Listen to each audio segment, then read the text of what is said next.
Thank you very much. I now call on the singing of the national anthem. I'm not sure our technicians, whether they are ready, if they can play the singing of the national anthem. Is it possible to have that?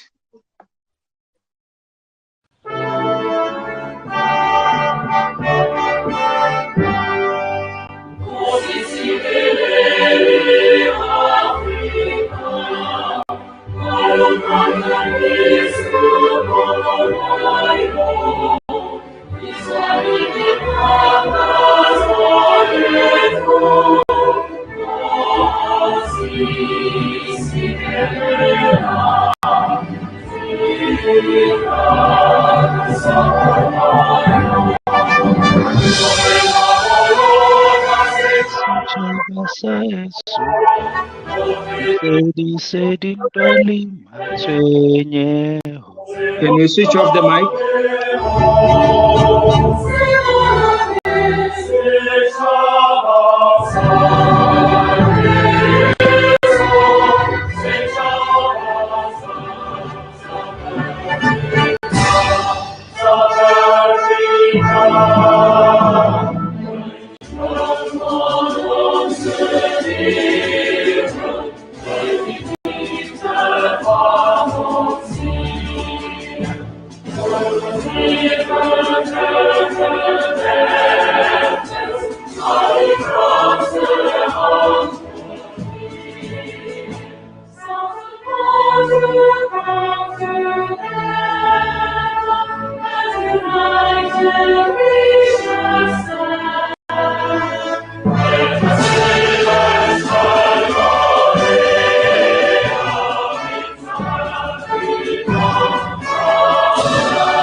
Thank you very much to our technicians for playing that national anthem.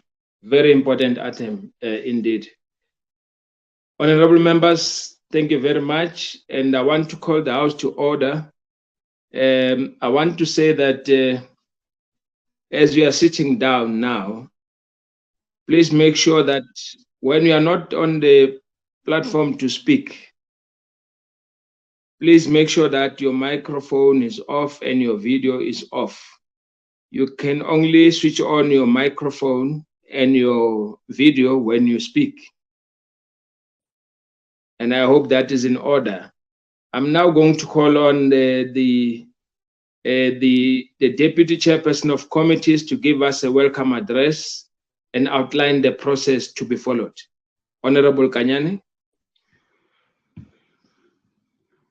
Thank you very much, Honorable PC, the chairperson of the Portfolio Committee of Finance in the Gauteng Provincial Legislature. To start with, let me also acknowledge the presence of the Speaker of the Gauteng Provincial Legislature, the chairperson of the committees in the legislature, and then also the Deputy Speaker of the Gauteng Provincial Legislature.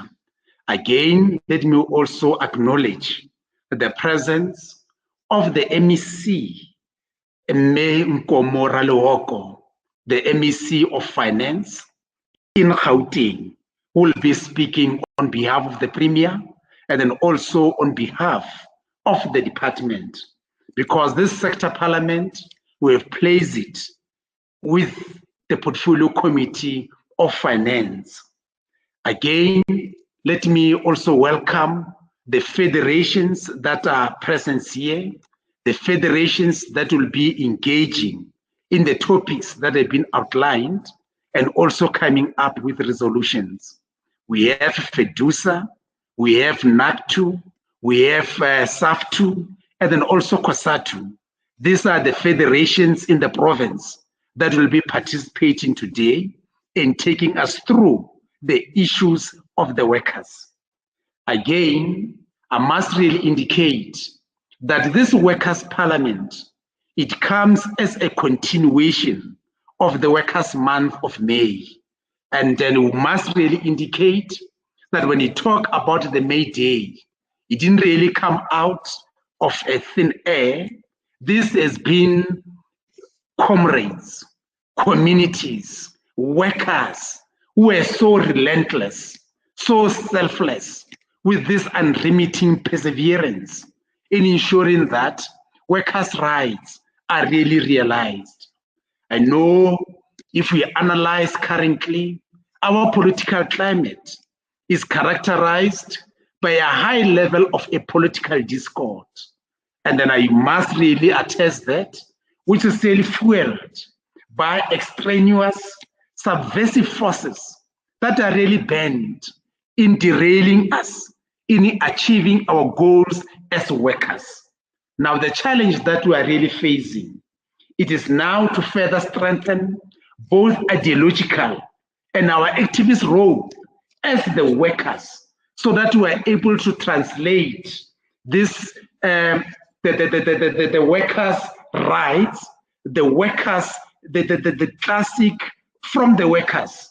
We have to translate it up to the level of workers at a level where workers can really be taken very seriously.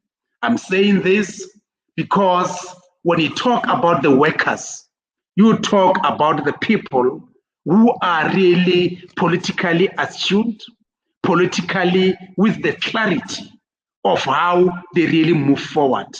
It is on that basis that we really have to convene this workers' parliament so that they are able to engage with the relevant departments. And the very same issues that they're going to highlight, they are going to be given the chairperson of the portfolio committee, Honorable Mpisi, is the one who will take care of these resolutions. And then from there, they're going to be owned by the committee, and they will be adopted and then be taken into the House. Once they are taken through the House, then we follow the resolution tracking. And it is in that process that at the end, we'll be able to report back to the workers. And I must really say, we are going to have the Mira Luoko, who will also be listening to you. And then again, these issues will also land up on a table. If there are other issues that she cannot really respond to, they will be taken and referred accordingly to relevant departments. And if it is for the national departments, obviously we'll now use our NCOP route and make sure that the relevant minister is able to respond to the very same issues. I must say, and with confidence, that whatever discussions that are going to ensue, whatever resolutions that are going to take, they're going to be in a very capable hands of the chairperson of the portfolio committee. I'm saying that with certainty because of he has contributed immensely, especially in the federations. He has really left that nurturing heritage in the federations. And I take it, moving forward, let's really work together and make sure that at the end, we see the light of the tunnel.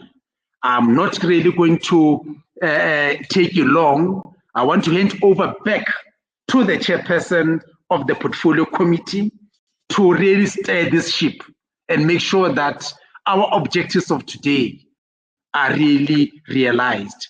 I thank you, Chair. Thank you, Honorable Mpapa Kanyani. Thank you for your welcome remarks. We really appreciate it. Now we'll then move to the next item. I would like to welcome the Honorable Speaker of the Gauteng Legislature, Honorable Lenteng Ntombi Mekwe, to address us as the sitting on the purpose of this event. Honorable Speaker.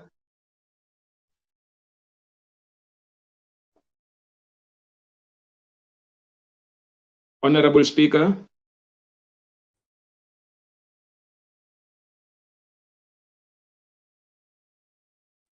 Honorable Lenteng.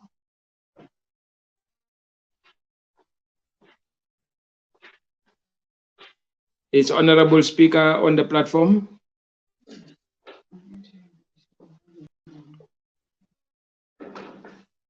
I don't see the honorable speaker.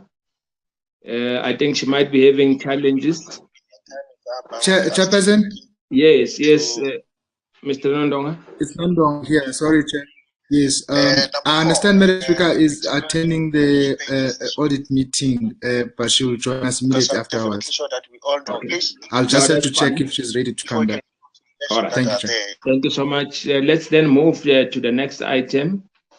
I would then like to move forward, honorable members, with your permission, and move to the next item. I would like to welcome the MEC for Finance and E-Governance, the Honorable Nomantungo Morale Hoko, and request her to deliver the keynote address on behalf of the Gauteng government.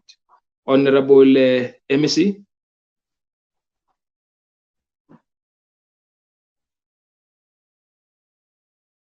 Honorable MEC.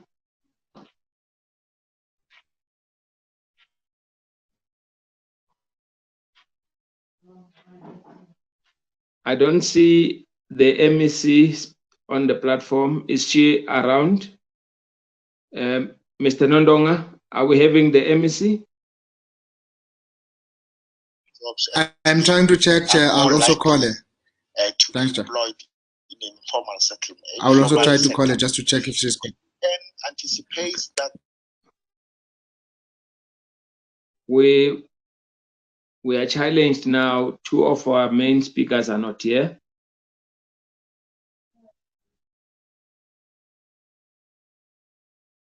Chair, I think we have to move. We'll give them the space when they We'll give come them the in. space.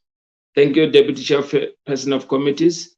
Then I think let's go then to, let me explain on how the presentations are going to unfold. I would like to explain to the chairpersons of the various committees how we'll be dealing with the Commission's report. And I believe that during the discussions of commissions in the workshop, each commission agree on the resolutions that will be presented and tabled in this sitting today. I would like to ask the person designated to present the resolutions of the commission and hand over the resolutions to the table after the debate, who will then be handed over for processing as agreed. At the end of the debate, the Commission's resolutions will be handed over to the chairperson of committees of the legislature so that they can be tabled at their meeting and forwarded to the executive for further action. And now I want to ask the secretary to read the first order. Secretary, please read the first order.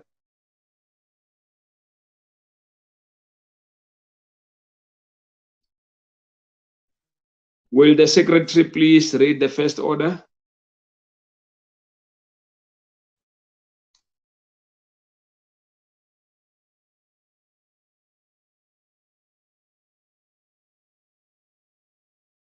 Will please the secretary read the first order? Thank you, Chair. I see, I think our colleague is having a challenge there. I'll read the first order. Thank you. Thank you.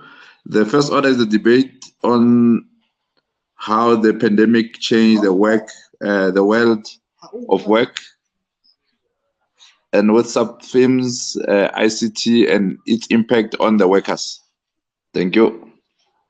Thank you. I now call on Honorable Vusmuzi Hlachwayo, the chairperson of the commission, to present their commission's report. Honorable Hlachwayo, please present the commission's report. Thank you, Chairperson. We are new in this platform, yes. In our commission, the task given as read by the latter speaker is that it was saying how the pandemic changed the world of work. Chairperson, because of time, I'm not going to go through all what is in the document. But as a commission, what we have observed is that the pandemic of COVID-19 has resulted in job losses in all businesses, both big and small, and all sectors. Sectors that are worst affected that we could identify as a commission. Take note, Chairperson, we have discovered that all employment and all businesses, big and small, are affected by the pandemic. However, we have identified these following sectors as the worst affected: aviation, tourism, hospitality, manufacturing and textile, passenger rail services. We are talking of millions of jobs that were shared by these sectors, Chairperson. And what we have realized is that employers introduced automation and robots during these times in order to maximize profit and to save on the human resource. And we have also observed as a commission that employers, because of the pandemic, have started to violate the workplace legislations, because the department that is meant to monitor the employment, which is the Department of Labor, is overwhelmed with these conditions. We have also observed that the pandemic has affected not only the jobs, but even the quality of jobs, because employers, we are of the view as a commission that instead of us working together with employers as workers, employers are getting an opportunity to exploit the conditions where workers are made to accept lower wages or agree to being retrenched or being dismissed because of the pandemic. Even the quality of work is affected. We as a commission have looked at the ways in which we can mitigate this situation. As a commission, we are submitting to the sitting that we need to have reskilling of the workforce and the adaptation to the fourth industrial revolution of the workforce. And we would like government to assist workers across all sectors in training and reskilling them by opening training centers. We were also given questions, Chairperson, as a commission to explore. The first one, Chairperson, was what are the measures to be put in place to ensure that both the private and public sector maximize the level of output irrespective of the point of operation. Comrades, the speakers and the comrades who will be following me will make some submissions on this one, comrade. Bear with me, Chairperson. I'm a worker, so I may make a mistake of addressing the Chairperson as a comrade. I hope you will understand that. I understand. I come from those ranks. I'm Honorable Mpisi. Okay. Yes. And the other question is how would have early release of spectrum assist the South African economy, as the majority of the institution resorted to micro teams meetings and Zoom meetings to ensure business continuity. As a commission chairperson, we had diverse views. There's a view that there is no evidence that the early release of the spectrum would reduce data prices, because we have seen your G3s and G4s, and there's nothing that we can say we have seen reduction in data prices.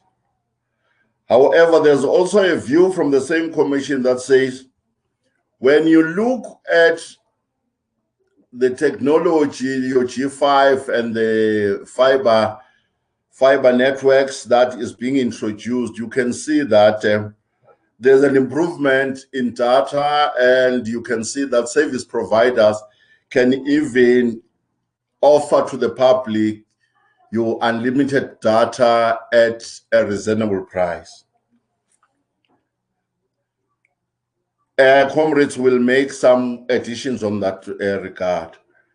There's another one that was talking, another question that was talking to the last question says, if working remotely could cut unnecessary costs to institutions such as electricity and other basic services, how should the government and the trade unions provide the fair balance in leveraging on the available technology without risking other categories of job losses?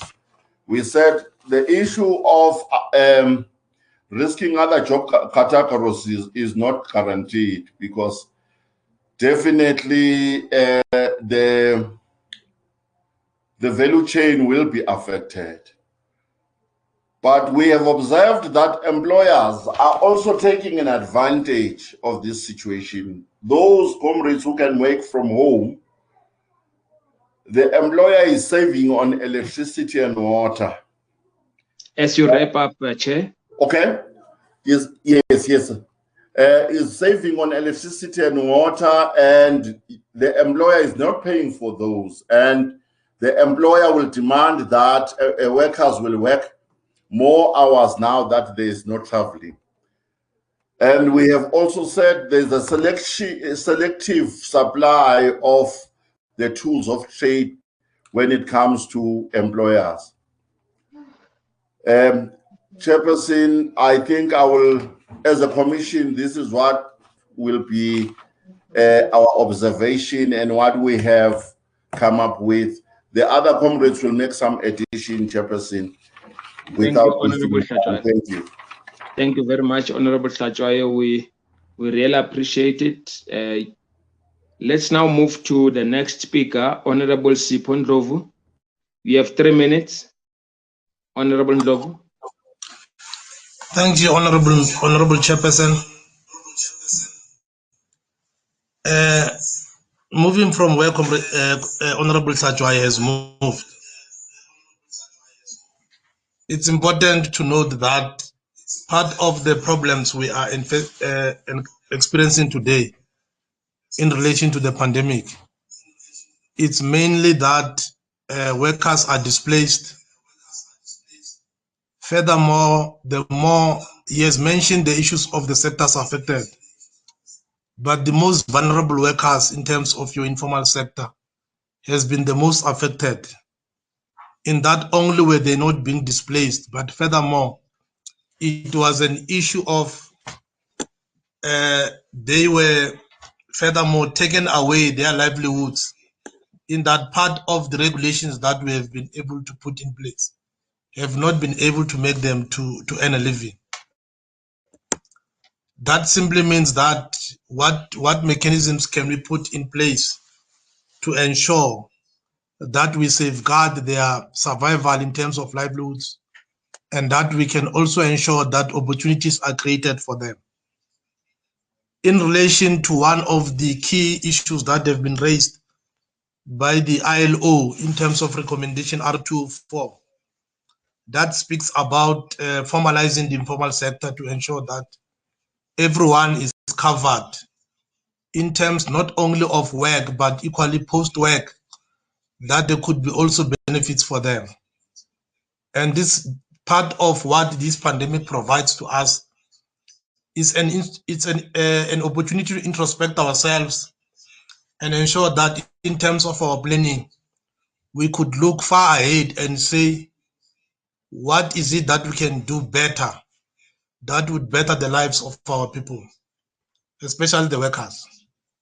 It is true that part of the problems that have been brought in by the pandemic has exposed greediness in some of our big organizations. For example, where people have been told that you'll have to go to work at home, especially in your debt collection services. And in that regard, we will then deduct 800 Rand from your salaries, which becomes something that presents quite a challenge to workers, considering the level of earnings that in that particular sector.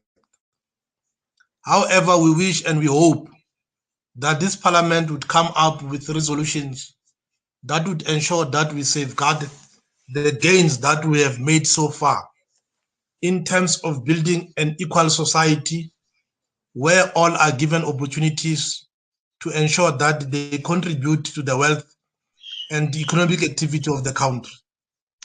It is in that spirit. Thank you. Thank you, Honorable Ndlovu. Your time is up. Thank you so much for the input.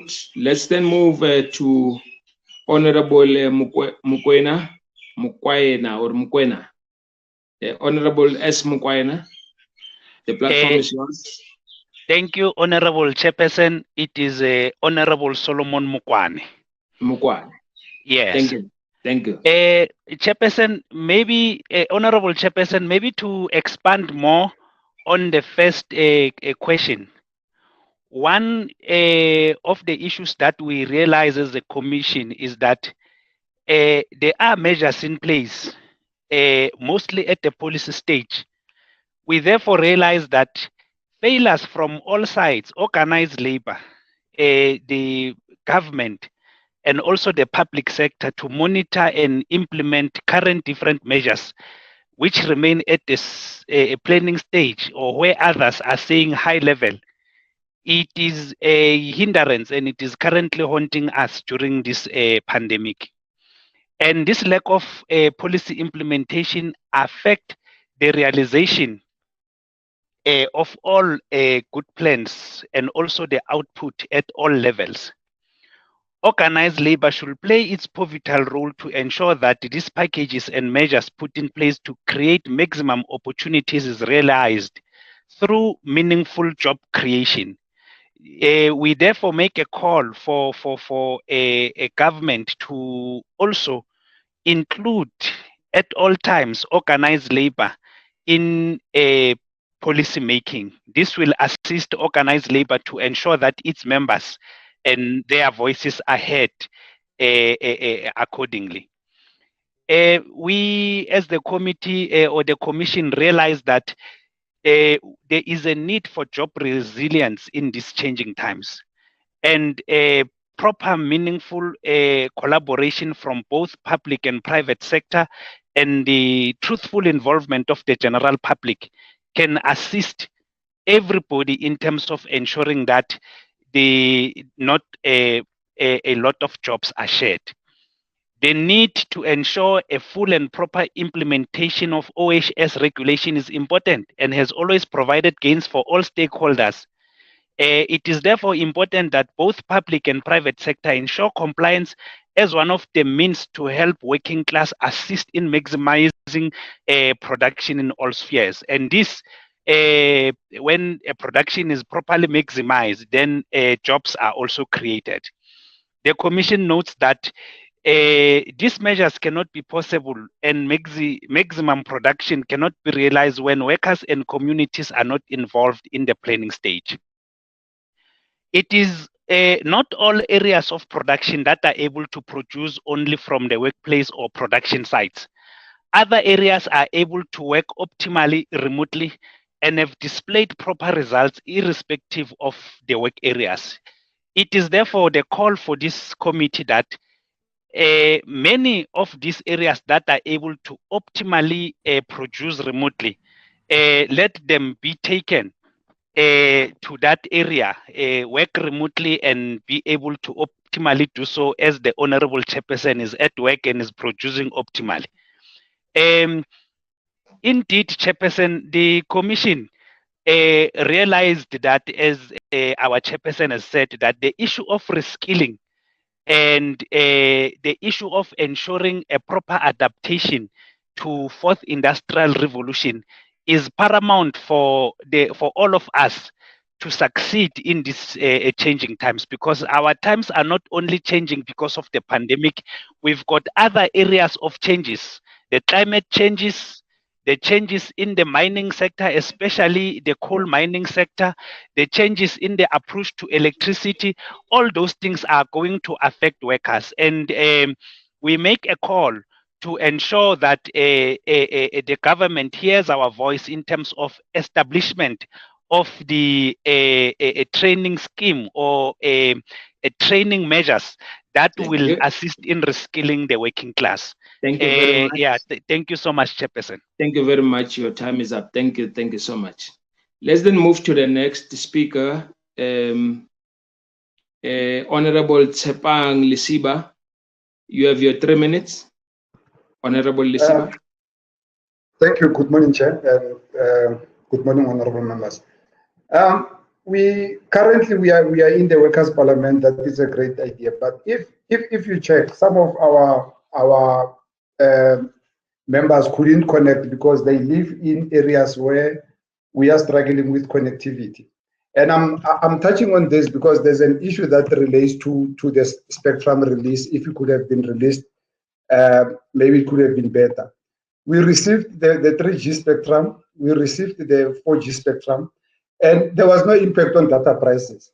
And also, when this spectrum are released across the country, the capitalists who are your telcos, like your Vodacom and MTN, Cell C and Telkom, they will make sure that they just provide services in those lucrative areas like your Bryanston, Waterkloof, and so on. But going to our townships, our rural areas, there are not those services. Currently, they are fighting for the 5G. And they are going, if they receive that 5G, they will not even bother to make sure that the townships have that 5G. They will just roll out that 5G in the places where we've got currently your fiber to the home. That is, it's a fast broadband service. They also have the clear LTE that doesn't buffer, doesn't do anything. You can go to a township now, you'll think you are on 4G, but you are not on 4G. Or even on 4G, you've got less cells for connectivity. You wait for other people to drop off their calls so that you connect. Now, what we are trying to push for as the workers is to make sure that when this 5G spectrum is released, is that there are social obligations for those companies. And also we must push for the one that is going to make sure that that is the wholesale open access network. That is going to make sure that the new entrants, the black-owned companies are also coming to the market. Because the mistake that as South Africa we are doing that, we give people a free role to do as they please. The Vodacom, the MTN, they are just installing those services in the suburbs. But going to the townships, they are failing us. And we are quiet. Now, currently, some of the workers, they are told that because of the systems that we are using at work, they cannot connect via your 3G or your 2G where you are living for. Therefore, it means that you have to come to work. Even though your colleagues that are living in the suburbs, they are not coming to work. We have to come to work so that we can access those systems. So we must make sure that we push for network neutrality all over the country. And we must make sure that everyone who gets that, first of all, they must create sustainable quality jobs. They must give back to the community. They must reduce the data prices, because there was this hype of making sure, trying to reduce data prices. Where did it fall off? It just fall. The other challenge is that the Competition Commission, even with the penalties that they are giving these mobile companies, it's not enough, because they will give a fine of 20 million or 50 million to either Telkom, MTN, and it ends there. What about the consumers? Thank you very much. Thanks very much. Much appreciated. Thank you so much. Let's move to the next speaker, Honorable Nkasa Sibusiso. Yeah, no, thank you, Chair. I think I'll just, am I audible, Chair? Yes, you are. 3 minutes for you. Oh, okay. No, thank you, Chair. Yeah, I think I'll just add on from the latter leaders in terms of what they've added.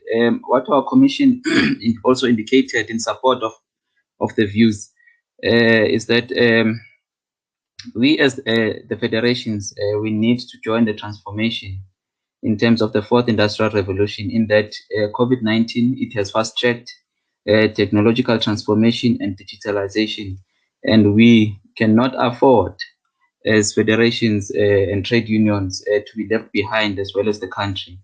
Digital transformation is disruptive by its nature due to the fact that it is transforming the nature of work as we understand it to a new form of work. So this transformation can either be negative or positive, depending on the transformation process. So the negative part can be job losses owing to the workers being replaced by the technology, such as machinery, or even the change in the nature of work, as well as the location of work where it is found. So for us, as a commission, we're also saying that we need to advocate for policy inclusion that will address the skills required to minimize this future impact, as well as addressing the issue of skills mismatch. What we're further saying is that data access should be viewed as a public service and not profit-driven. It must be highly regulated for it to be accessible by majority. High cost of data for those seeking job opportunities are a restricted barrier to access those opportunities. We also need to deal with the infrastructure development that will support SMMEs. Measures of maximizing the level of output, irrespective of the point of operation, is one of the questions that was asked. What we indicated, we are saying that SMMEs are not supported by government in terms of, or the SMMEs as well as the informal sector, they're not supported, and they are unable to carry out their operational costs that comes with the transformation. So this includes data requirements as the expenses it falls to them, tools of work for them to assist their employees who are working from home. They are unable to provide those. Infrastructure requirements is also expensive for them to transform their work and continue with the operations. So SMMEs, they need to be supported to be able to survive during this time of the pandemic. So we are also saying that there's also non-adherence to the basic conditions of employment in terms of the hours of work and other benefits that are accompanied in this framework, such as your sick leave and all of that. So we might need to review some of those legislation to see now how do they accommodate the new nature of work that is coming. Last but not least, we are saying that technological advancement and skills development and training are very essential. With the technological transformation, we are talking to the skills development of workers in terms of them being equipped with the necessary skills to advance transformation. And we must also identify the new form of work and transfer the necessary skills to save job loss and create new jobs. Thank you, Chair. I think I'll end it there. Yeah, thank you very much. I now call for open time and will only allow 4 participants to speak on this debate. And also note that participants who are on the speaking list will not be allowed to speak again during the open time. Also, do not forget to mention your name and the Rule 77.7.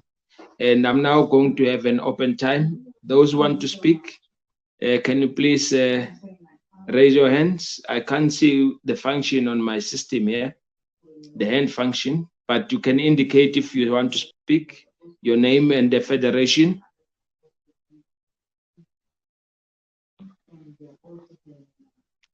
So there are no speakers for this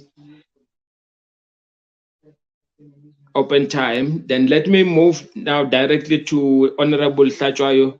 Please reply to the debate and move for the adoption of the Commission's report. Honorable Tlhatjwayo. Thank you, Chairperson. Chairperson, I would like to endorse all the input of the comrades who have made an input. We hope and really encourage, Chairperson, the platform like this one, and we do feel that as workers, we need to work as a team. Yeah.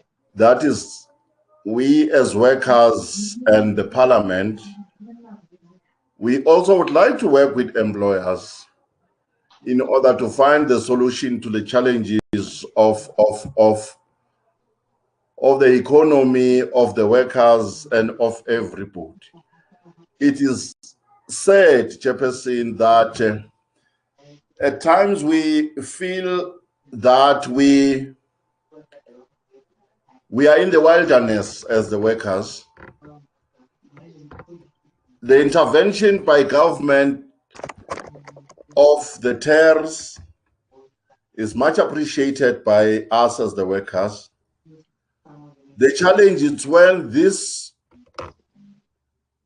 interventions, you feel that they don't reach the poor and the workers, and you feel that you get reports that such interventions are being squandered by the employers who apply on behalf of the workers, or sometimes the officials in the departments. We say, Chairperson, without me wasting time, such platforms are much appreciated. We endorse the input, and we hope that we will have working relations like this going forward. Thank you, Chairperson. So you're moving for the adoption of the report? We are moving for the adoption of the report. My apology, Chairperson. Thank you very much. I now call for a seconder. Any seconder for the report?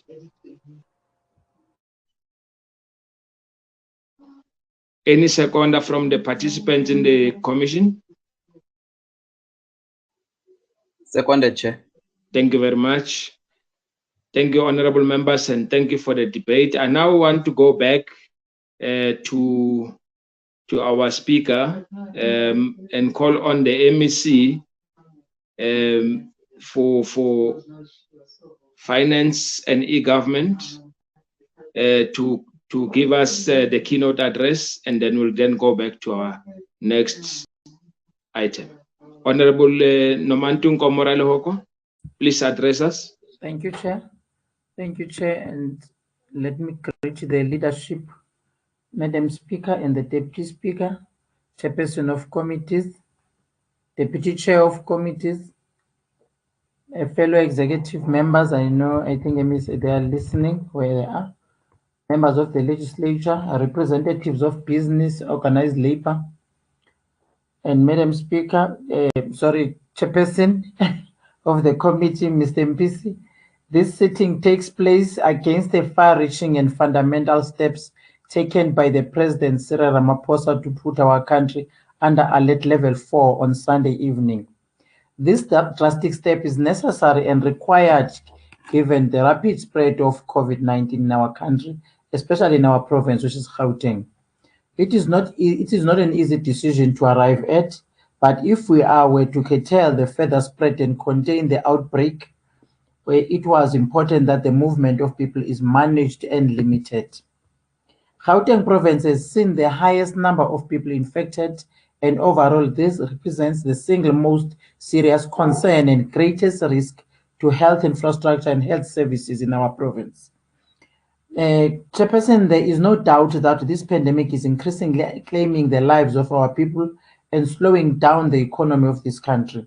The COVID-19 has and continues to play havoc with our economies. The pandemic has caused great harm in our lives, our households, irrespective of age or class. Now it is the time to reflect and do things differently as we prepare to honor the life of former President Nelson Mandela next month. Chairperson and other honorable members of the House were honored and privileged to be part of this historic session of Workers' Sector Parliament to engage on critical matters related to the first one, how the COVID-19 pandemic has changed the world of work. The second one is the role that government has to play to support both business and workers. The third one is the role of unions that are playing in assisting workers. Chair, we are meeting virtually today because of the impact of the COVID-19 and has had on the way we work. I'm speaking to you today amid a spike of infections in this province, and that will have a significant impact on the lives of all the workers. The pandemic has impacted the economy and the labor force negatively, and we have seen significant job losses.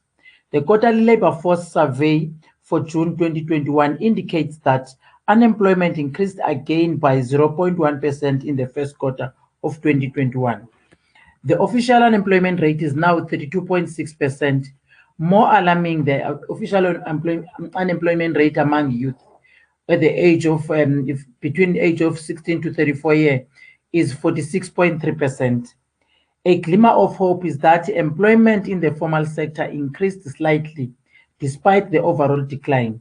Most of the job losses were in the informal sector, which requires greater physical interaction for its success in the midst of calls for social distancing because of the devastating of the third wave. Premier David Makura, in his budget speech on the 24th of June 2021, ruled out that implementing stricter lockdown levels in the province will be better. It indicated that we simply cannot afford to disrupt the improvements in the formal sector of our economy. As government, we therefore must make every effort to support the informal sector of the economy as well as youth of our province in the job market. Honorable Chair, honorable members, it has been proven that the best way to slow the spread of COVID-19 virus while we wait for the vaccine are through non-pharmaceutical methods of wearing a mask correctly, sanitizing frequently, and through social distancing. The implementation of this method has meant that many workers, mostly in the formal sector and in government, are required to work from home. Physical meetings in the world of work have now been replaced by virtual meetings through various platforms, including Microsoft Teams, Zoom, and WebEx. Also, business processes and services that previously required physical contact have been replaced by e-services and applications that minimize the need for people to have physical interactions. The Department of E-Government has created an environment for employees to effectively work remotely by activating 21,698 Microsoft Teams user licenses for all the GPG staff. Also, the department has developed several e-services in response to the demand of services by client departments. This has allowed Gauteng provincial government to continue to function, provide services during the pandemic. Madam Speaker, and I'm sorry, Honorable Chair and honorable members of the House, this new world of work now demands that both government and private sector invest in tools of trade that realize effective work from home and business processes. This includes the provision of laptops, 4G cards, and mobile phones. Besides these devices, working from home is not possible without connectivity. The cost of data is expensive. The Competition Commission found that mobile data service providers are charging too much for data and is working to reduce the cost of data. In Gauteng, the Department of eGov is working actively to ensure that we expand the current Gauteng broadband network, to ensure that we connect throughout the province by increasing the number of Wi-Fi breakout points on the network, and providing affordable connectivity in poor communities. Chairperson and honorable members, with the increase on online activities of staff to provide services to Gauteng, department has ensured that the data and information technology of the Gauteng province remains secure, available, reliable, and usable by continuing to implement robust cybersecurity measures to protect the personal information of our citizens. Chair, since the beginning of COVID-19, the Department of eGov has played a critical role in supporting various departments to deliver services in the midst of the pandemic. We have noted increase in the demand for digitization of government services to improve government and citizen engagement and to discourage the physical movement of our citizens when they need access to government services. In compliance with the disaster management regulations, the department developed a COVID-19 pre-screening application to ensure that employees and clients are screened when they access our buildings. This application facilitates the monitoring of COVID-19 cases and makes contact tracing easier for the Provincial Joint Operations Center. Chair, the department has again, since the pandemic, provided online training to all the GPG staff to ensure that they are fully capable to utilize the existing technology efficiently and effectively in providing government services to citizens. Going forward, the department will train 5,000 GPG staff on an online platform to ensure that they have relevant and required skills in the world of work. Also, 5,000 youth will benefit from the ICT Skills Development Program under Action Lab program, and 100 will be placed for ICT experiential learning. Honorable members, whilst managing the COVID-19 pandemic, the department developed the Gauteng 4IR growth and digitalization strategy to enhance the management and deployment of digital infrastructure technologies with a view to create opportunities for GPG staff, citizens, and our youth to operate effectively and efficiently within a digitized world. Through the implementation of the strategy, we shall unlock economic opportunities, particularly for women, youth, and people with disabilities, SMMEs, and contribute to the township economy revitalization. The department has continued to support township-based ICT entrepreneurs through the Design and Validation Center. The entrepreneurs undergo coaching, mentoring programs to grow and sustain their businesses. Chair, the department again have an engagement that is busy organizing engagements that we need to explore possible ICT solutions relating to the optimal use of e-learning to ensure that the current human capital is capable to deliver services that are expected, which is artificial intelligence, forecasting tools, management of calls remotely, development of mobile applications, predictive deep learning techniques with procedures for artificial intelligence and machine learning. It is not a secret that we have historical relations with unions in this country, as they have played a critical role in the struggle against apartheid and exploitation of workers.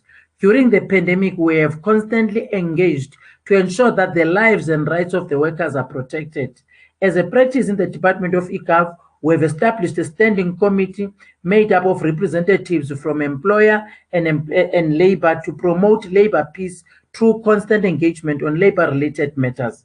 This has been particularly useful during the pandemic. We have gained consensus with the unions on the measures that the department is putting in place to protect our workers. Our union representatives have made valuable inputs in these measures and are supporting the department in all efforts. We have established a united front against onslaught of the pandemic. Both the COVID-19 and the fourth IR, which is the fourth industrial revolution, dictate that unions and government should work in collaboration to encourage members to participate in ICT skills development programs to remain relevant in all times. Besides, members should be encouraged at all times to adhere to the disaster management regulations and do simple things such as social distancing, washing of hands, wearing of a mask in public space, and avoid super spread events. The joint approach to encourage people to adhere to travel restrictions and stay-at-home orders shall continue, meaningful towards flattening the curve and restoring normality. Chair, the third wave is an indication that the battle against the COVID-19 has just begun, and it is far from over. Through joint collaboration with the unions, we shall overcome one day. Besides, the economic slowdown has the potential to create new problems in the financial system, and that may lead to the closure of some companies or job losses. The increase of job losses may reverse the gains we've made against the increasing levels of poverty and inequality. Unless we do things differently, we may find ourselves in a lengthy recession, which may result in the economic slowdown. The prediction is that it will be tough for businesses to deal with a lengthy close down. Many people will be laid off, and those who are employed will go through salary reductions. Such eventuality will impact negatively in the economic growth of the province, and the cycle will go on.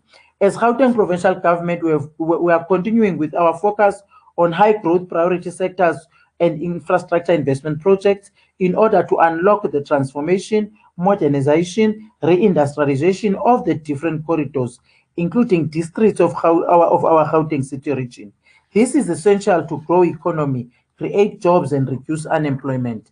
In the financial year, Chair, we have set aside 14.4 billion towards economic services. An additional amount of 44.2 billion is allocated over the MTF to the Department of Roads and Transport, Economic Development, Agriculture and Rural Development to support economic growth initiatives.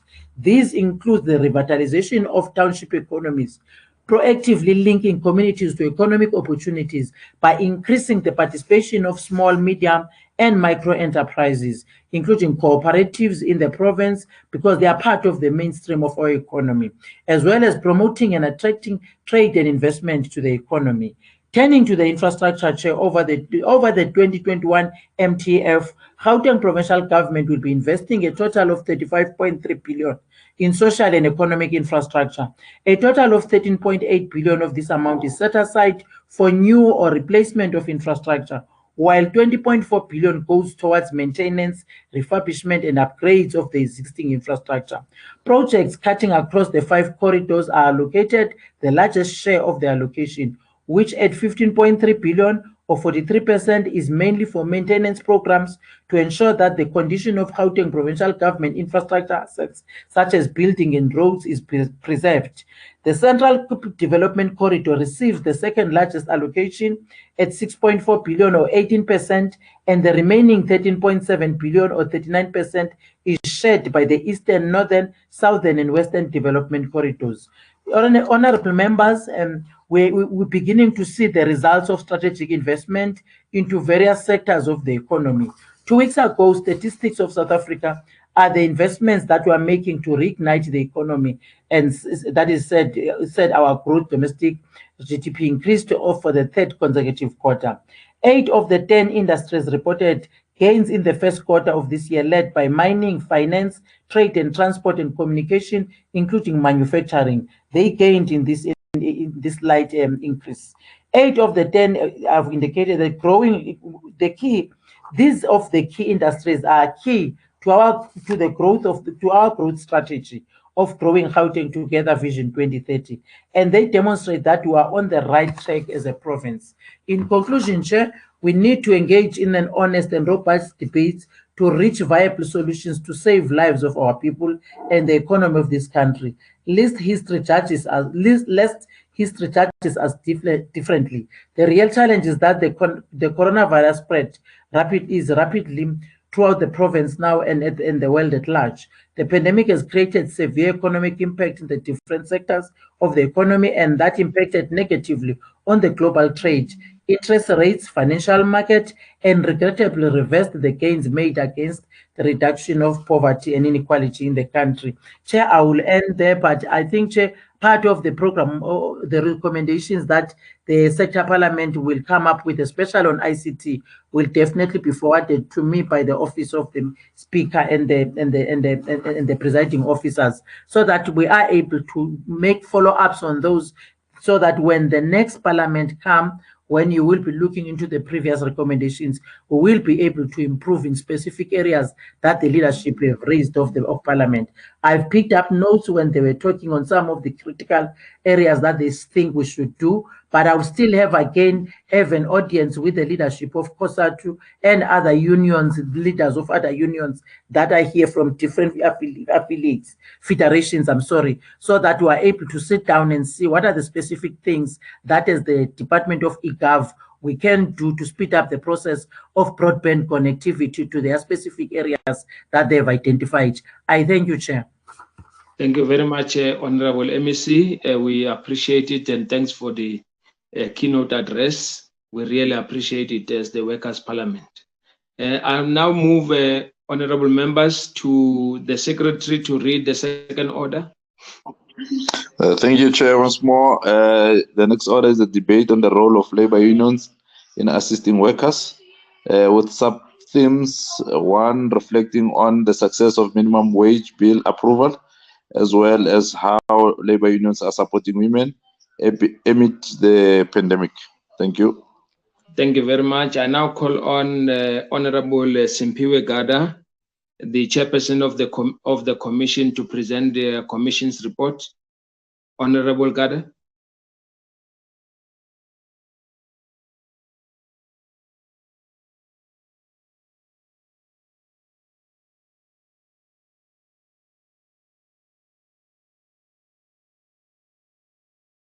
Honorable Simpiwe.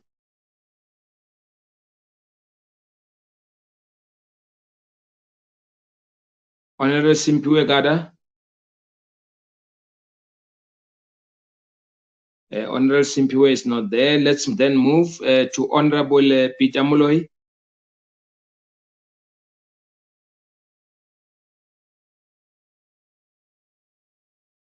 Honorable Peter Moloi.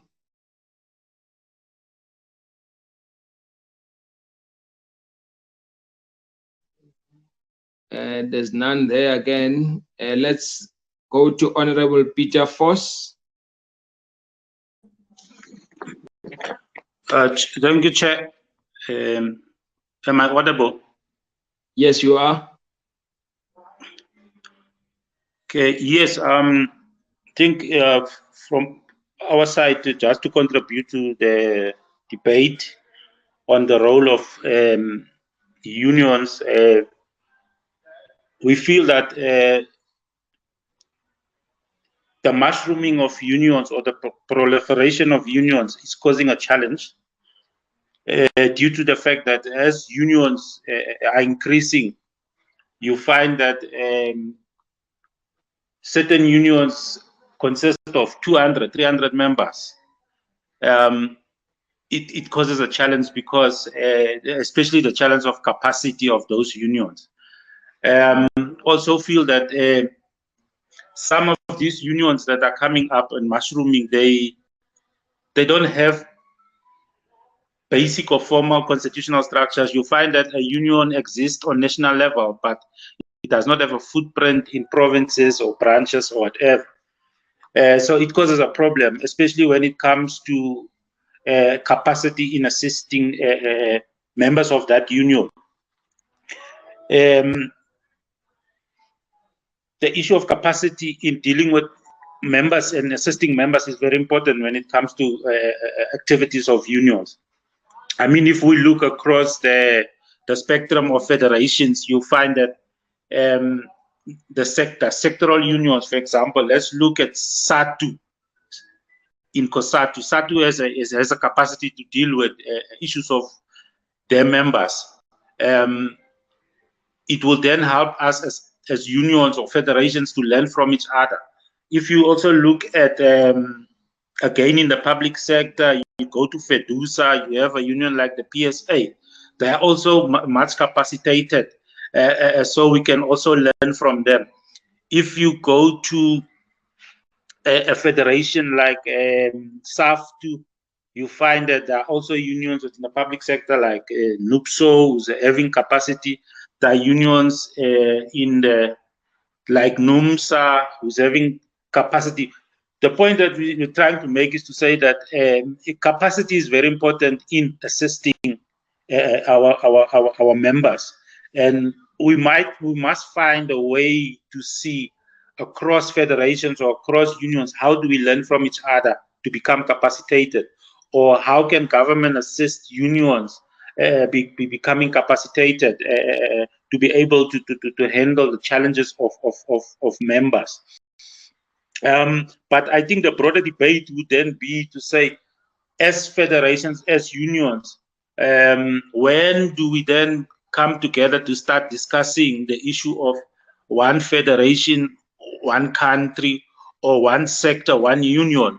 Because if that debate can be started, I know it might be a long-term one, but such a debate can be started. We might find that if we have one union in one sector that is very strong, then unions will be more capacitated to handle issues of members and to deal with the challenges in the workplace and on the shop floor. So that is a debate that needs to be started at some point. I know it's something that comes from years back, but it seems that we don't have the appetite or the ability to start that debate. So we would really like unions and federations in the long term to look at that debate and start it and see where do we go from there. I think with capacitated unions, we will be able to assist our members, not members, even our communities. Remember, as a worker, you are part of a community as well.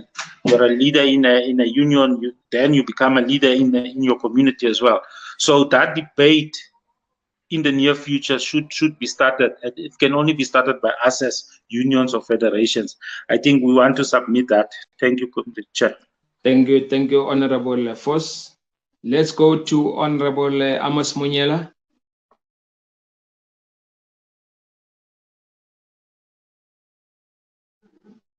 Honorable Munyela.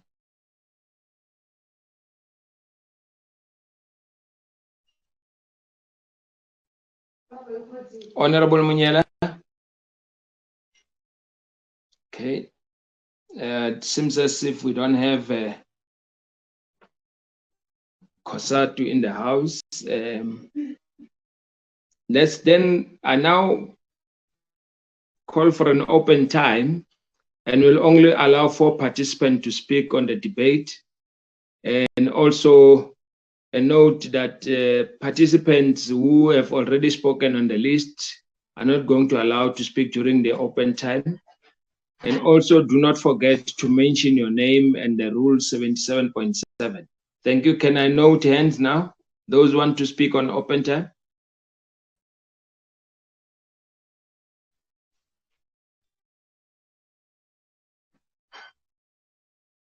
There's none. And the chairperson of the commission is not here to reply on the debate. Honorable Gada, he hasn't joined. So we'll skip the commission because this commission. Raise a hand. Yes, was that? Otawang Swanyati, the deputy chairperson of yes, COSATU. Thank you, Chair. Please go ahead. Yeah, I think also the people in the commission, because it's only one of them that was able to can speak. Much of them they could not come and present. But what I wanted to talk to, yes, I think taking from the latter speaker, Peter Foss, it's that it's the capacity of the unions. It's very much important, but also we want to believe that South Africa has a strong union presence in terms of the influence and then in terms of protecting the workers' rights and all that. Maybe it might be that will be undermined by the proliferation of the unions, much as that there is much bigger percentage of workers that are not unionized. But during this period of the pandemic, we would have seen a lot of workers, particularly those that are not unionized, being assisted by unions, being assisted by the federations, and also many of those workers now starting to appreciate the importance of the unions. Hence, you would see, as much as there would be loss of union members as a result of retrenchments and the loss of jobs, but those that are there, they start to appreciate unions and joining unions on the basis of the strength of the unions that are there in South Africa. But having said that, there is a lot that still needs to be done, and because there's still more of the unions that are outside, and the changing world is now removing workers from the mainstream of work as we know it, and with that, many of the union members find themselves outside the traditional unions that they would have been within going forward, which then is more of a supporting reason or a compelling reason that we should look at the unity of workers going forward. We must appreciate, albeit late, the issue of the LAO conventions in making sure that we support and protect women workers, or workers, women in the workplace in general. There is a lot that still needs to be done. As much as we might be saying that South Africa is progressive in terms of Labor Relations Act and even our constitution, but there's still a lot to be done in protecting women. We know that the capital system in South Africa, generally, if it were to undermine the job quality and the wages, it undermines it through saying that looking at the women as lesser of the people that are supposed to be working, and we would know that many of the lower paid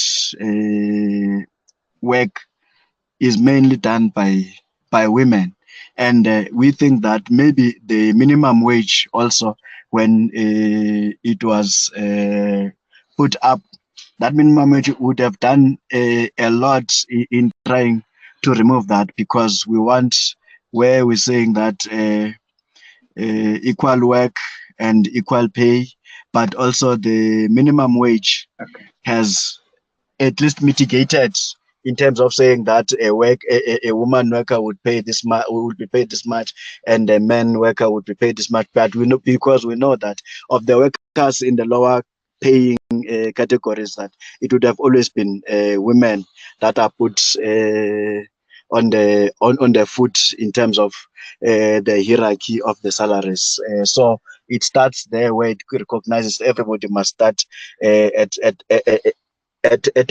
a minimum wage for all of us. So it is in that we appreciate that, but there's still a lot to be done. We still need to go and fight for sectoral minimum wages, because so that the minimum wage should not come to also undermine the wages and the work quality that is done, and the achievements of the workers that are already there in place. They should not be undermined by the establishment of the minimum wage. Thank you very much. Thank you very much, Honorable Sonyati. Can we get more participants? 3 more if possible.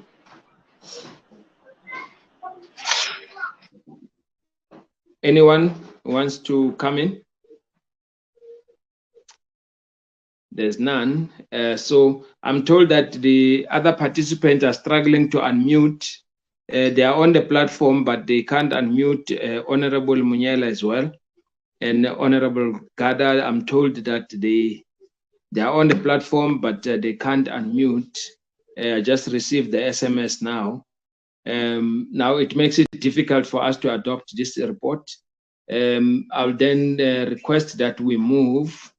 We'll come back to this one. I hope the technical staff will assist us to engage with those that are finding it difficult to unmute. But also let me welcome on the platform the honorable MECs who have joined us, MEC Mamabolo, MEC Muketi, and MEC Musupye. Welcome, honorable MECs. Thanks for joining the Workers' Parliament. Secretary, let's move to the next order. Thank you, Chair. The last order, though we're still gonna go back to the second one. Yeah. The last order for the day that was programmed is the debate on the role of government in supporting business and workers, as well as having the themes, sub-themes, one being supporting and protecting the informal sector, and another is the impact of the stimulus packages on the protection and creation of employment and addressing youth unemployment. Thank you. Thank you very much. Let's go to Honorable Koshingipile Mdlalosi. Honorable Mdlalosi. Thank you, Chair. Our Commission 3 was tasked with the topics as indicated. The first one is the support and the protection of the informal sector. All the research that we have available points to the fact that our informal sector was the biggest employer in our country. And with COVID, and despite the stimulus that has been given to them, it is clear that our unemployment rate is already increasing still, despite the help that the government has given us. It is clear that we are struggling as a country, and the question that we asked ourselves in our committee was, is the stimulus package enough to effectively support the informal sector of the economy? It is also important to note that the informal sector does not necessarily enjoy the same level of importance as the formal sector. So as a result, they find it very hard to access the stimulus that has been offered to them by the government. The rest of the team will talk to answering these questions to whether, as labor in South Africa, we do feel that the stimulus is enough or not to support our informal sector. Already, we can see that most of the small businesses are closing down and more people are losing jobs. And the second topic that we had to explore was the impact of the stimulus in protecting and the creation of employment and in addressing the youth unemployment. When we looked at that, we looked at the percentages of the youth in South Africa, and the majority of the unemployment resides in this age group of 25 to 34 years. Although there has been some programs that have been put in place to try and assist with the youth in making sure that they are protected and jobs are created and they are ready to stimulate our economy, it is clear that what we have been given by the government as a stimulus to try and assist might not be enough as well. And we also do agree that we need partnership with the government and businesses, labor, and the community as a whole to try and come together to try and address the challenges that we're having that are affecting our youth, especially in this time. So, Chair, we have come up with some questions that needs to be answered. The rest of my team, as you're calling them, they will be answering to these questions. I'll go through all the questions for now. The first question is the stimulus package enough to effectively support the informal sector of the economy? We're going to have somebody who's going to talk to that. The second question is the relief package easily accessible? Third question, which sectors present opportunities to create more jobs in the current situation? Question 4, given the fact that the informal sector is mostly unregulated, how certain is government that all the intended beneficiaries do have access to funds aimed at assisting them during this period? Question number 5 is, are funds being utilized as intended? Number 6, can the South African government account for funds or grants that have been dispersed and utilized to date? Number 7, will the stimulus package address the plight of youth? And the last question that will be answered by my team will be, will youth programs be strengthened to ensure employability and resilience amid the pandemic and beyond? Thank you, Chair. Thank you very much, Honorable Lalosi. Let's go to Honorable Jabu Micho. Honorable Micho.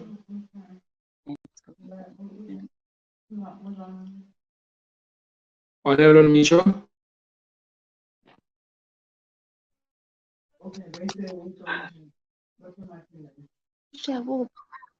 Honorable Jabu Micho.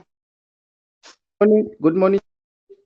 Thank you. Go ahead. You have 3 minutes.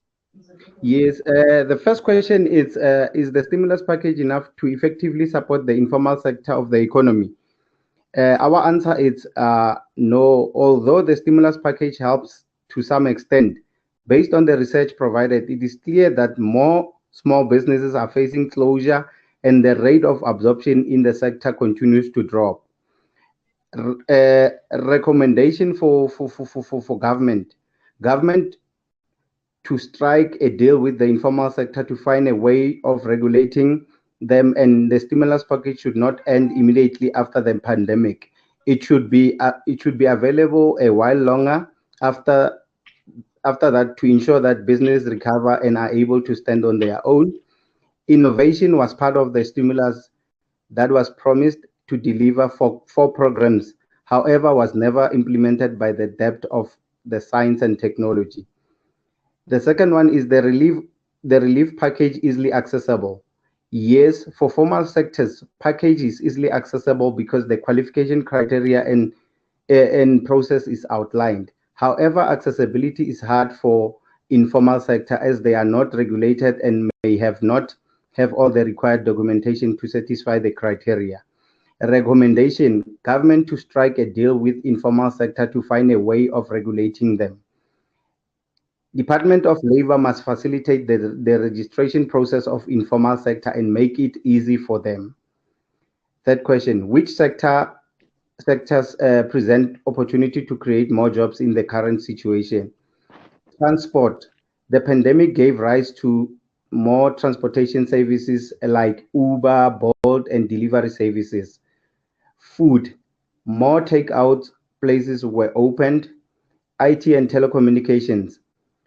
With people working from home and restricted movement, the need arose for these services to be in demand.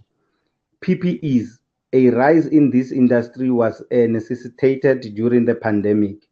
A recommendation, government to support these sectors. Government tender system should be flexible for new contractors to come on board.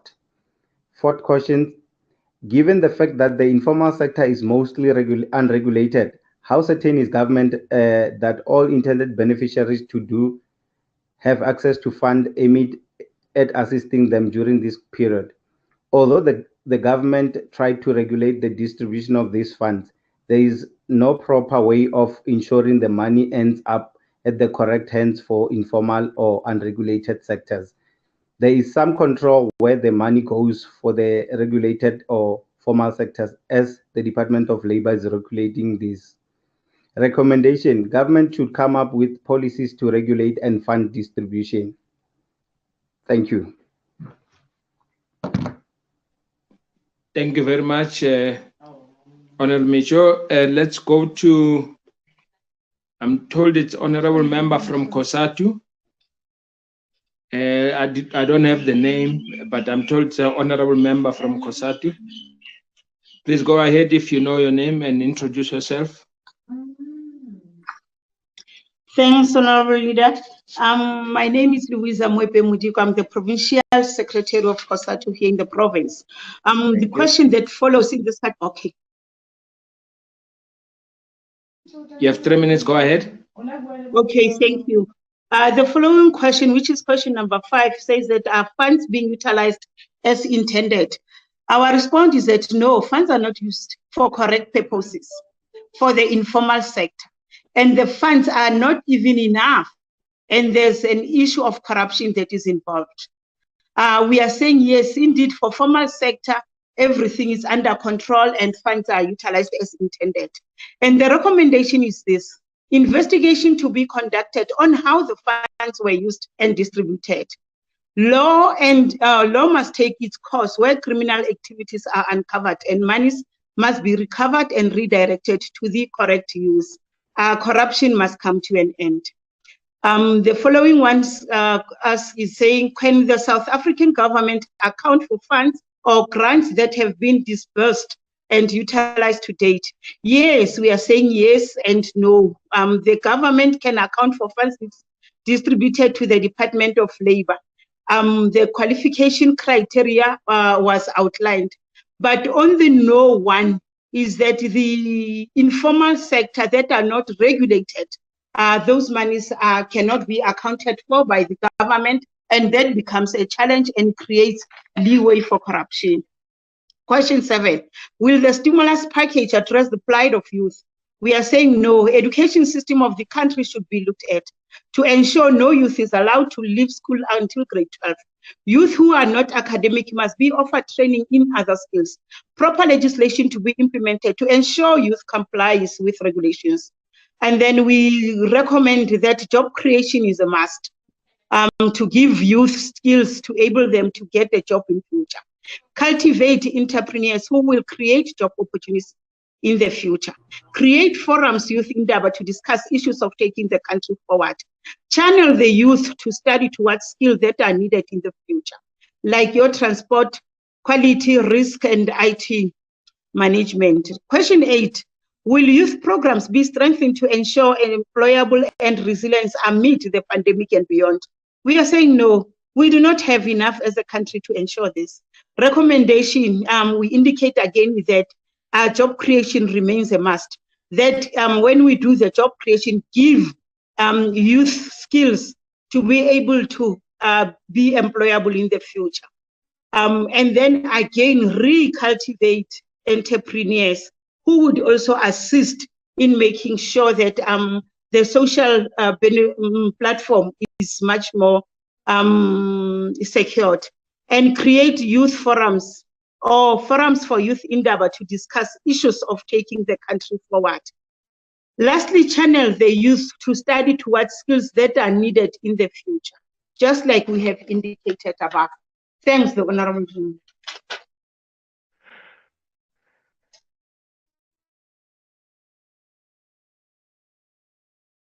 Thank you, Honorable Chair, I'm done. Okay, thank you very Member. much, Honorable Louisa. Can we have another person? I don't have the name. If you know that you are next after Honorable Louisa, can you please take the platform and introduce yourself?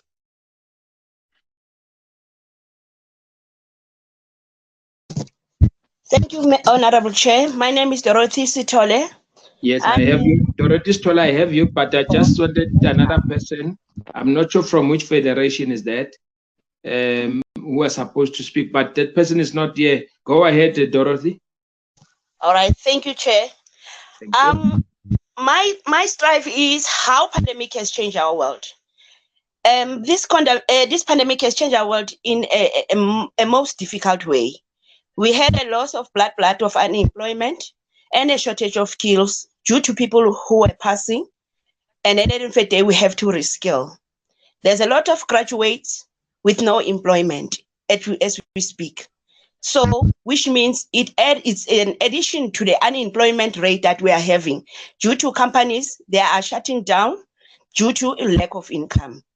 Both public and private sector, they have a budget, But now the budget has gone to a constraint to make ends meet in terms of advertising posts.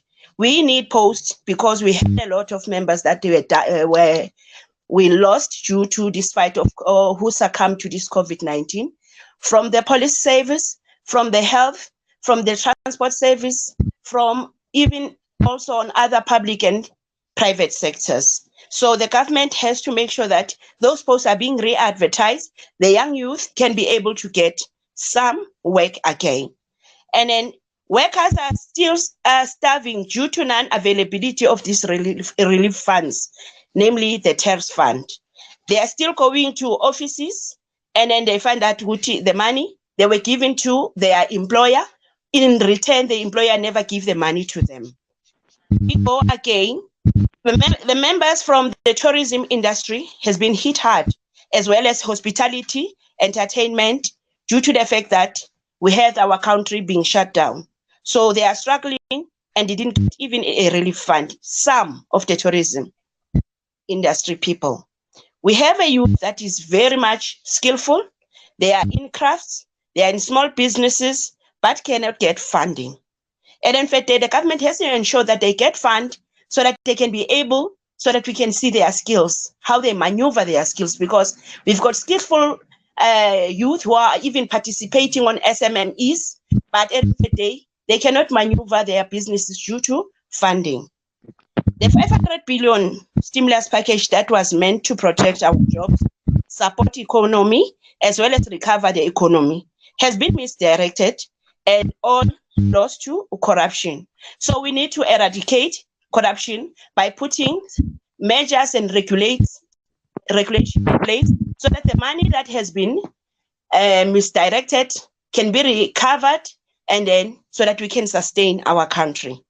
The relief package was not accessible, it comes to us, because we had a lot of members who went to the UIF offices just to get the accessibility of those funds, where the UIF office demands to demand those monies. So in a nutshell, we ask the government, let us empower the local community. We start from the ground so that we can get our youth, so that they can participate in youth programs that are going to be funded, and in the day we can eradicate even crime. Thank you very much, Chair. Thank you very much, Honorable Dorothy. We're now going to call for an open time, and I will only allow 4 participants to speak to the debate, and also note that the participants who are on the speaking list will not be able to speak or be allowed to engage during the open time. And also do not forget to mention your name and Rule 77.7. Thank you. Can we have those who want to comment, participate in the debate? Any take? Bakona bafuna ukukhuluma?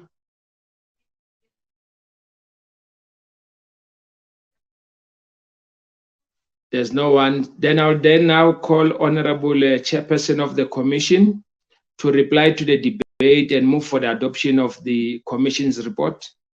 Honorable Mdlalosi. Thank you, Chair. Yes, we're adopting the report, Chair. I now call for a seconder. Any seconder?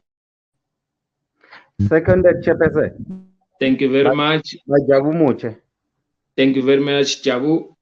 I now put the question. All those in favor say yes. All Yes, those Chair. are in Yes, favor? yes, Chair. Okay. And Yes, all those, Honorable Chairperson. thank you. All those not in favor say no. The yes have it. The report is adopted. Tate Ralph Chilwane, how do we deal with the second commission? And I must also remind the chairperson, Mdlalosi, to hand over the resolutions of the commission on the debate on the role of government in supporting business and workers, to the secretary.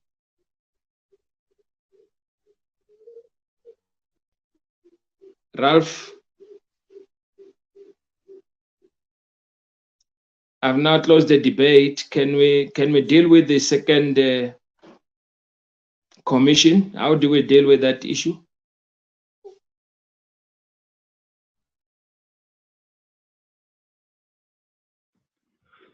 Let me come in, Chair. Yes, Ntate Kanyan. No, thank you very much. I'll take it.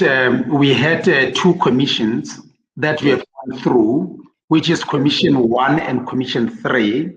Yeah. So the Commission 2, because we didn't really have participants, will therefore put it in abeyance.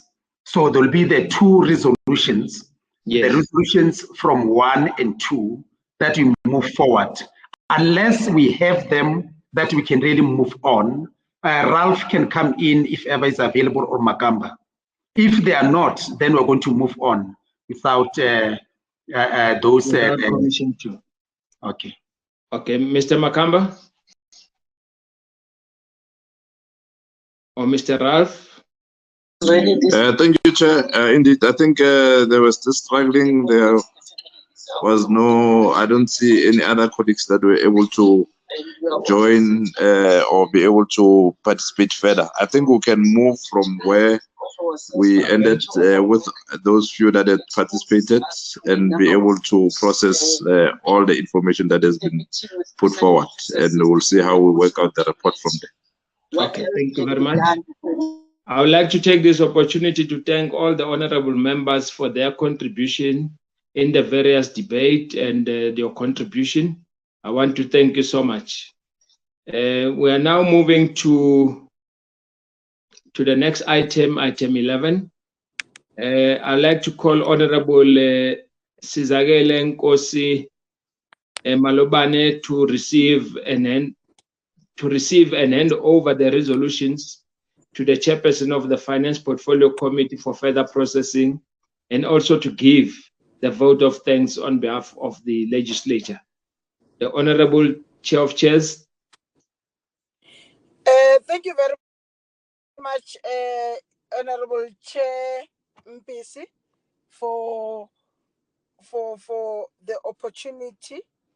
Let me first acknowledge the MEC for Finance, Honorable Nomantunko Morali Hoko, and also the MEC for Health, as well as MEC for Social Development. Let me also acknowledge the Deputy Speaker, Honorable Nomvuyo Mhlakaza Manamela. I'm not sure acknowledge Honorable Speaker. Chair, if there are MPLs present, let me also acknowledge them, as well as the members of the House who debated today, but also those that were observers in the meeting. Let me also acknowledge our good staff who managed to organize this meeting. There might have been challenges at the beginning, but I think at the end of the day, we managed to actually get the gist of the matter. We have managed to get the resolutions from different commissions, and those resolutions will be processed by the legislature, and will make sure that they are handed over to the executive for consideration. I'm greatly privileged and humbly honored to have been asked to extend a vote of thanks on this historic occasion of Workers' Parliament to the leadership of workers of Gauteng. The very presence of you today at this parliament, in spite of your busy schedule, is a reflection of the importance that you attach to the development and interest of the workers.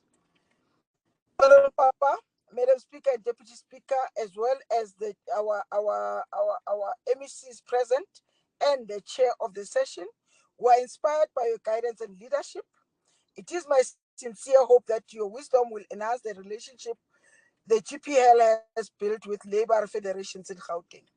I was particularly inspired by the presence of MEC for Finance, Honorable Nomantunko Morali Hoko, who graced this occasion. It is with this inspiration that I, on behalf of the Gauteng Provincial Legislature, we extend a very hearty vote of thanks for sharing with us your vision and wisdom on issues affecting workers. I would also like to take this opportunity to express our thanks and guidance and gratitude to the Chairperson of Finance, Honorable Joe Mpisi, who did the sterling job of program directing this historic meeting. A special thanks goes to all leaders of federations for their contribution and presentation that enriched the debates. We rely on your continued support as the pillars of the legislative sector. Finally, let me take this opportunity to indicate that for the past 23 years of democracy in our country, we've seen enormous advances for the workers in South Africa. Democracy has ensured that workers enjoy constitutional guarantees, workers' rights, as well as other basic human rights. However, we cannot ignore the fact that there is still a lot that we must do together to advance the interest of the workers. There is still a lot of work to be done to improve working conditions, address the occupational health and safety measures in workplaces, relook the minimum wage discourse, as well as casualization, low wages, and outsourcing. This sector parliament has indeed stepped on the footsteps of those who came before us and acknowledged the contribution and the cause of workers' liberation. We value their relentless in the broader national democratic struggle for a united, non-racial, non-sexist, and prosperous country. Honorable ladies and gentlemen, comrades, honorable members, a very special thanks goes to you, shop stewards, for your valuable contribution and engagement on the topics of the sector parliament. Thank you very much, Chairperson. Thank you, Honorable Chair of Chairs. We really appreciate your input and your remarks. At this moment, I want to thank all of the participants and all the MECs and MPs, MPLs who have joined us today. And I want to thank all the federation for their hard work. I know it wasn't easy, but we really appreciate the work that has been put in place.